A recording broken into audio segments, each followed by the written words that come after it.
સુરત શહેર ક્રાઇમ બ્રાન્ચને વાહન ચોરીના ગુનાઓ ઉકેલવામાં મોટી સફળતા મળી છે। મિલકત સંબંધી ગુનાઓ શોધી કાઢવા માટે નાયબ પોલીસ કમિશનર ક્રાઇમ દ્વારા અપાયેલી સૂચના બાદ ક્રાઇમ બ્રાન્ચની ટીમો સતત વર્કઆઉટમાં હતી।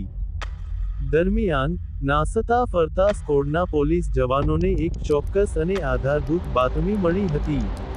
આ બાતમીના આધારે ટીમ મધ્યપ્રદેશ પહોંચી અને અલીરાજપુર જિલ્લાના ઉમરાલી પોલીસ સ્ટેશન હેઠળના સુમનિયાવટ ગામમાં દરોડો પાડ્યો।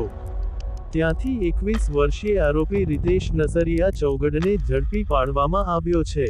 આ આરોપી કુખ્યાત ચૌગડ ગેંગ નો સક્રિય સભ્ય છે અને ગુજરાતના અલગ અલગ જિલ્લાઓમાં થયેલી વાહન ચોરીના કુલ 13 જેટલા ગુનાઓમાં લાંબા સમયથી વોન્ટેડ હતો। હાલ પોલીસે તેની ધરપકડ કરી કાયદેસરની કાર્યવાહી હાથ ધરી છે। કેમેરામેન સાબિર અલી સૈયદ સાથે કાદિર શેખ, કર્તવ્ય ગુજરાત ન્યૂઝ સુરત।